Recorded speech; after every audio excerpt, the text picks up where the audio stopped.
ऐसी संस्था है जो सबको रिप्रेजेंट प्रतिनिधि संस्था है ये।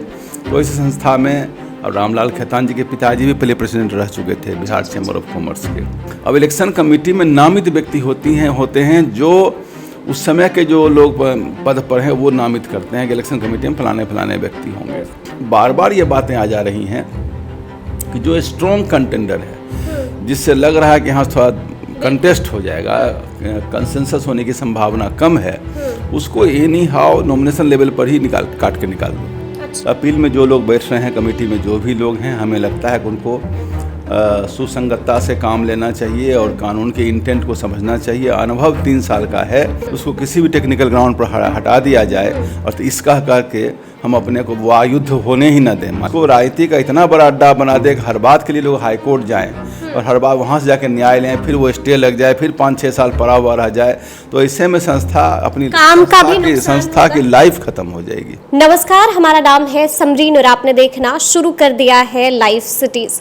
बिहार चैम्बर ऑफ कॉमर्स का 5 साल बाद चुनाव हो रहा है। इस सत्र में रामलाल खेतान का अध्यक्ष बनना लगभग तय माना जा रहा था, लेकिन इसी बीच एक खबर आती है कि रामलाल खेतान का नॉमिनेशन रद्द कर दिया गया है, जिसके बाद अब कई तरह के सवाल उठ रहे हैं।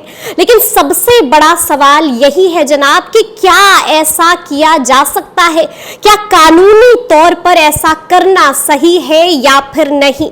आज हम इन्हीं तमाम मौजुओं पर चर्चा करेंगे और इस चर्चा को आगे बढ़ाने के लिए हमारे साथ मौजूद हैं पटना हाई कोर्ट के सीनियर एडवोकेट देव प्रकाश जी। सबसे पहले बहुत शुक्रिया जी। तो जैसा कि मैंने शुरू में ही कहा कि 5 साल बाद बिहार चैम्बर ऑफ कॉमर्स का चुनाव हो रहा है, ऐसा क्यों? 5 साल का वक्त क्यों लग गया? 5 साल से 6-7 साल हो गया होगा। कुछ ऐसे ही वैधानिक अड़चन आ गई थी और हाईकोर्ट ने स्टे लगा दिया था। अच्छा। स्टे लगा दिया था, जो इनकम्बेंट जो प्रेसिडेंट थे उन्हीं को कंटिन्यू करा दिया गया। अब वो जो स्टे था वो वेकेट हो गया हाईकोर्ट से, इसलिए इलेक्शन में आ गया मामला। अच्छा, इसीलिए फिर इतने सालों बाद एक बार फिर से चुनाव हो रहा है। अच्छा, लेकिन जहां तक मैंने शुरू में ही कहा कि रामलाल खेतान जी को अयोग्य करार दे दिया गया है, उनका नॉमिनेशन रद्द कर दिया गया है, यानी कि आप ये सोचिए कि सबसे स्ट्रॉन्ग कंटेंडर का नॉमिनेशन रद्द करना कितना सही है और कानूनी तौर पर जायज है क्या? देखिए, चैम्बर ऑफ कॉमर्स हो या बिहार इंडस्ट्रीज एसोसिएशन हो जी, या और भी जो इस ढंग की संस्थाएं हैं, इनका जो उद्भव है, इनका जो जन्म हुआ था वो हुआ था कि जो इंडस्ट्रीज हैं उनकी बातों को सरकार तक पहुंचाना, सरकार से उनको निजात दिलवाना, कानूनी तौर पर उनको अपडेट करना, अप्राइज करना, उनकी ज्ञान को बढ़ाना, उनको दिग्दर्शन देना और एक आपस में कोहेशन की अगर कोई बात हो, किसी तरह कोई घटना हो तो उस समय उसको मदद करना। और साथ में जो नए कानून आते हैं, नई बातें आती हैं, बिटवीन सरकार और बिटवीन द बिजनेसमैन के बीच में एक लिंक के रूप में काम करता है। अब जब भी कोई बॉडी बनेगी तो उसमें एक आर्टिकल ऑफ एसोसिएशन होगा, दोनों रजिस्टर्ड है, सेक्शन 8 कंपनी जो भी होती है उसमें रजिस्टर्ड, चाहे चैम्बर ऑफ कॉमर्स हो या बिहार इंडस्ट्रीज रजिस्टर्ड है उसके अंदर। तो उसके अंदर एक व्यवस्था है प्रेसिडेंट की, एक जनरल सेक्रेटरी की, वाइस प्रेसिडेंट की और भी एक्जीक्यूटिव कमेटी की, जो जस्ट व्यवस्था चलाने के लिए कमेटी तो बनेगी ही बनेगी। अब उसमें आ गया इलेक्शन। अब चुनाव तो जहाँ भी आ जाए, घर में भी चुनाव अगर आ जाए कि परिवार के प्रधान को चुनाव करना है तो राजनीति तो अपने आप पैदा ले लेगी। अच्छा, राजनीति खुद ब खुद, मतलब कुर्सी का तो हर को ही लोभ होता है।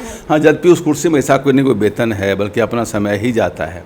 एक ओनर है कि भाई इस बड़े बिजनेस बॉडी का हम प्रेसिडेंट हैं या हम वाइस प्रेसिडेंट हैं या जनरल सेक्रेटरी, लेकिन रुतबा मिल जाता है। रुतबा क्या मिलेगा? कोई उनको सायरन वाली गाड़ी तो मिलेगी नहीं, कोई उनको इस प्रोटोकॉल में नहीं कि वहाँ जाएंगे तो फिर यहाँ पर राजनीति, जिसका जिक्र आपने भी किया कि यहाँ पर भी कुछ इस तरह की चीजें हो रही हैं। आभासी रुतबा मिलता है। अच्छा। एक आभासी कहीं संस्था में गई थी, प्रेसिडेंट हैं, बहुत ज़्यादा उसे बेनिफिट तो नहीं मिलता है। और जब मीटिंग हुआ तो उसमें अध्यक्ष के रूप में बैठे, लोगों से बात किए। एक होता है कि भाई इतने बड़े बॉडी के बिहार, चूँकि बिहार चैम्बर ऑफ कॉमर्स है तो पूरे बिहार भर के बिजनेस का जो है ये जो ऐसी संस्था है जो सबको रिप्रेजेंट प्रतिनिधि संस्था है ये।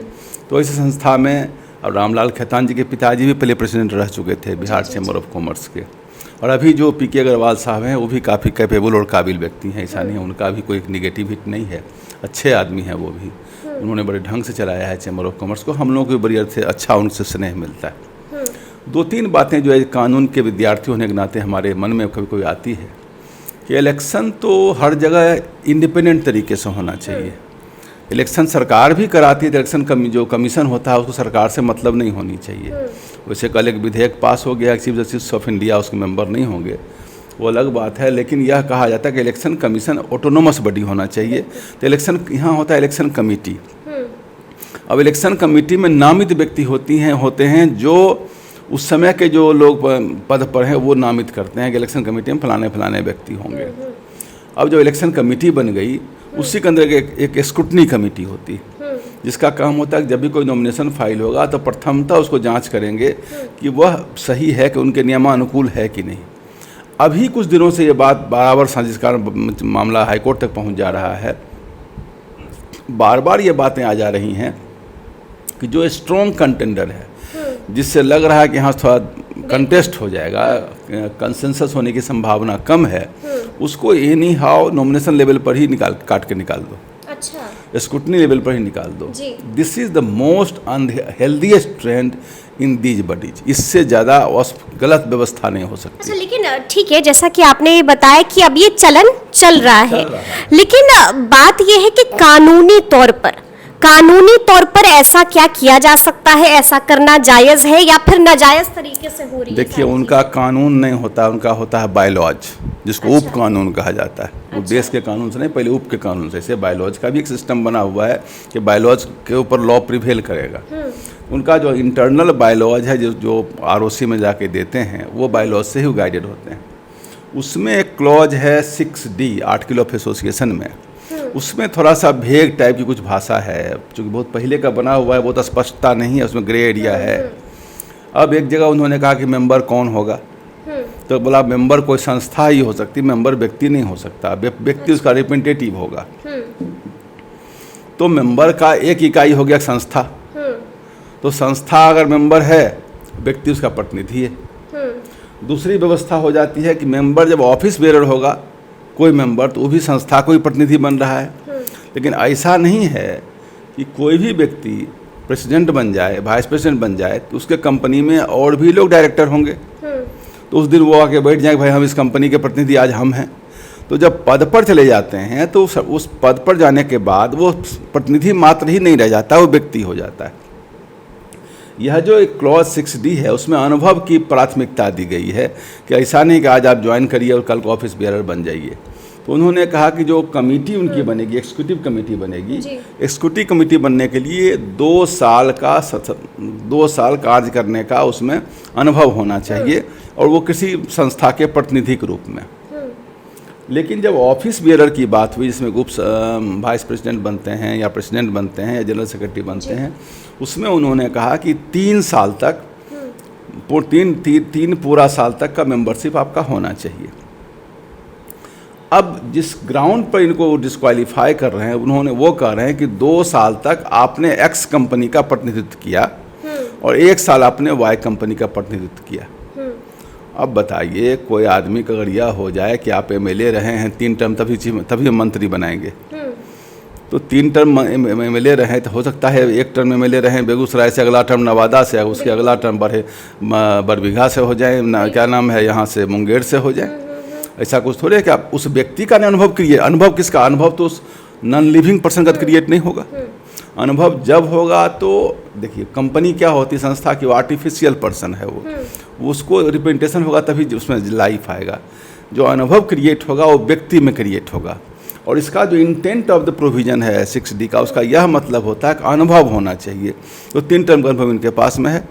अब हाइपर टेक्निकल रूप से देखा जाए कि नहीं, वो 2 बार किसी और फर्म के साथ में थे, 1 बार किसी और फर्म के साथ में थे, तो अनुभव क्या फर्म को, मतलब कि article of association clause D का जब हम जिक्र कर रहे हैं, जिसका हवाला दिया गया है और रामलाल खेतान जी को अयोग्य करार दिया गया है, तो उसमें भी चीजें पूरी तरह से क्लियर नहीं है, पूरी तरह से चीजें निकल कर नहीं आ रही हैं, मतलब चीजें वहां पर भी स्पष्ट नहीं है, डाइसी है। नहीं, बिल्कुल ग्रे एरिया उसमें है। और उसमें चीज़ें ऐसी हैं कि ये स्क्रूटनी कमेटी तो जिसको अपना काम जो कर दी, अब इसके बाद अपील का प्रोविज़न आता है। अपील में जो लोग बैठ रहे हैं, कमेटी में जो भी लोग हैं, हमें लगता है कि उनको सुसंगतता से काम लेना चाहिए और कानून के इंटेंट को समझना चाहिए। अनुभव 3 साल का है और कहीं भी इस मैंडेट से गाइडेड नहीं होना चाहिए कि कोई सशक्त कैंडिडेट है, उसके जीतने की संभावना है, उसको किसी भी टेक्निकल ग्राउंड पर हटा दिया जाए और तो इसका करके हम अपने को वो युद्ध होने ही ना दें। मान लिया कंटेस्ट होगा तभी न मालूम होगा बड़ा नेता कौन है। अब कंटेस्ट ही नहीं होगा तो कैसे मालूम? मतलब कि रामलाल खेतान जी के साथ जो है वो सही नहीं किया जा रहा है। ये नहीं कह रहा हूँ कंटेस्ट में कौन जीतेगा कौन हारे, कंटेस्ट डिसाइड करेगा। ये तो मतलब कि जिस तरह से अयोग्य करार लेकिन दे दिया युद्ध गया के पहले से ही आप एक टीम को बाहर कर दीजिएगा तो फिर अकेले दौड़ लीजिए। वो फुटबॉल की टीम में जैसे मैच होता है, एक टीम को कहीं आप निकल जाओ, आप डिस्क्वालीफाई कर गए, अगला टीम बॉल लेके जाकर गोल कर देगा, चूंकि कोई लड़ने वाला ही नहीं। ये कौन सा कंटेस्ट हुआ? ये तो चुनाव हुआ ही नहीं। ये तो चुनाव हुआ जो आपसे कंटेस्ट में आना चाह रहे हैं उनको आप डिस्क्वालीफाई कर रहे हैं, वो भी ऑन हाइपर टेक्निकल ग्राउंड जो डिबेटेबल पॉइंट है। और डिबेटेबल पॉइंट है तो अभी 6-7 साल तो रह ही गए, एक बार और को हाई कोर्ट चला जाएगा तो फिर 5-7 साल रह जाएगा, तो ऐसे में तो वर्चुअली डिफंक्ट बॉडी हो जाएगी चैम्बर ऑफ कॉमर्स। अच्छा, अब रामलाल खेतान जी के पास क्या विकल्प बचा है? वो अपील में जाएंगे, अपील में न्याय की गुहार लगाएंगे, इन बातों को रखेंगे कि भाई अनुभव कोर्ट का भी दरवाजा खटखटा सकते हैं। वो तो बात की बात है, वो तो बात की, लेकिन ऐसा भी उनके पास एक विकल्प है। हाई कोर्ट तो ऑलवेज एक विकल्प रहता है। हाई कोर्ट के पास प्लेनरी पावर है इन चीज़ों में, तो हाई कोर्ट तो ऑलवेज एक विकल्प है इस केस में। लेकिन हाई कोर्ट के विकल्प से अगर हमें एक व्यक्तिगत पूछिएगा तो इन बातों को यहीं समेट लेना चाहिए, कंटेस्ट होने देना चाहिए। कंटेस्ट जो जीतेगा जीतेगा, जो हारेगा सो हारेगा। अननेसरली हर बात को हाई कोर्ट लेके जाए। ये एक NGO संस्था है, ये नॉन प्रॉफिटेबल चैरिटेबल संस्था है, ये बिजनेसमैन के हक के लिए बनाया गया है। इसको राजनीति का इतना बड़ा अड्डा बना दे कि हर बात के लिए लोग हाई कोर्ट जाएं और हर बार वहाँ से जाके न्याय लें, फिर वो स्टे लग जाए, फिर 5-6 साल पड़ा हुआ रह जाए, तो ऐसे में संस्था अपनी संस्था की लाइफ खत्म हो जाएगी। संस्था की लाइफ खत्म, संस्था की अल्टीमेट संस्था बचेगा तभी ना कोई आदमी है। संस्था ही डेड हो जाएगा तो क्या काम करके रहेंगे? आज संस्था 6-7 साल से जब एक व्यक्ति है और संस्था में लिखा हुआ है कि 1 साल पर चुनाव होना चाहिए, नहीं हो पा रहा है, तो संस्था कहीं न कहीं तो मृत प्राय तो हो चुकी है। अब इस मृत प्राय को पुनः जिंदा करने के लिए एक मौका मिला है, तो फिर से घटना वही, उसको क्वालिफाई करो, उसको डिस्क्वालीफाई करो, और डिस्क्वालीफाई करेंगे फिर वो आदमी चला जाएगा। तो अल्टीमेटली जो लोग करता धरता वहाँ पर हैं उनको विवेकपूर्ण सोचना चाहिए कि भाई एक हेल्दी वातावरण बना करके कंसेंसस ही करना है तो बैठ के मिलजुल के बात करके कर लीजिए। लेकिन कंसेंसस अगर नहीं हो रहा है, सर्वसम्मति नहीं हो रहा है, तो कंटेस्टेंट को डिस्क्वालीफाई करके हटाइए नहीं, ये गलत तरीका। अच्छा, एक आखिरी सवाल आपसे लेंगे वकील साहब कि जिस तरह से हम लोग देख रहे हैं कि चीजें हो रही है रामलाल खेतान जी के साथ, हम ये जानना चाहेंगे कि अगर हम भारतीय कानून की बात करें, अभी हम आर्टिकल ऑफ एसोसिएशन को थोड़ी देर के लिए दरगुजर कर देते हैं, अगर हम बात करें भारतीय कानून की, तो क्या भारतीय कानून में, अपने कानून में क्या कहीं पर ऐसा भी है कि किसी को भी आप स्ट्रॉन्ग कंटेंडर को आप डिस्क्वालीफाई कर सकते हैं, उसका नॉमिनेशन रद्द कर सकते हैं, उसको इलेक्शन फाइट करने से रोक सकते हैं? देखिए, भारतीय कानून यहाँ लागू नहीं होगा। जब इनका अपना आर्टिकल ऑफ एसोसिएशन है तो वही लागू होगा, लेकिन वो जब ये कोर्ट अपने आप में इतना, कोर्ट में नेचुरल जस्टिस लागू होगा तो वो लागू होकर काम हो जाए। कोर्ट में तो बहुत सारा पार्ट, जो कि इलेक्शन कैसे हो, क्यों हो, और डिस्क्वालीफाई आपने किया तो जो सेक्शन 6D है इसमें डिबेटेबल पॉइंट बहुत ज़्यादा है। ये बहुत ही स्पष्ट नहीं है, बहुत एलाबोरेट नहीं है, पहले का बना हुआ है। और इसको अगर बनता भी है तो इसको इस ढंग से बनना चाहिए कि इसमें डिस्क्वालिफिकेशन क्लॉज कम से कम होना चाहिए। डिस्क्वालिफिकेशन क्लॉज बढ़ाने का मतलब एक संस्था, कहीं न कहीं आप एक पॉकेट संस्था बनाना चाह रहे हैं। संस्था को देखिए, कहीं भी कहता है टेंडर में या मेंबरशिप में जो क्वालिफिकेशन है वो विस्तार होना चाहिए, उसमें एलिमिनेशन बहुत कम से कम होना चाहिए। यह नहीं कि ये हुआ तो इसको एलिमिनेट कर देंगे, ये हुआ तो इसको एलिमिनेट कर देंगे, ऐसा नहीं। जितना हो सके ट्रांसपेरेंट रहिए, जितना हो सके इंक्लूसिव होइए। जी हाँ, यह है कि जिसने मेंबरशिप, जिनका वैलिड नहीं है, जिन्होंने पेमेंट नहीं किया है, जिनके ऊपर कोई केस मुकदमा हो, या जो बैंकरप्ट हो गए हों, या इस ढंग की जो बातें, जहाँ कहीं जो कन्विक्ट हो गए हों, वैसे लोगों को डिस्क्वालीफाई करना चाहिए। अब 2 टर्म किसी और फर्म के साथ रहा, 1 टर्म किसी और फर्म के साथ, व्यक्ति को तो एक्सपीरियंस क्रिएट हो गया ना, उस अनुभव तो व्यक्ति का होता है, अनुभव उसका नहीं होता। आपने मेंबर, अगर मेंबर भी लिखते हैं तो उनका फर्म तो विगत बहुत दिनों से उनके पिताजी मेंबर रह चुके थे, दोनों कंटिन्यू।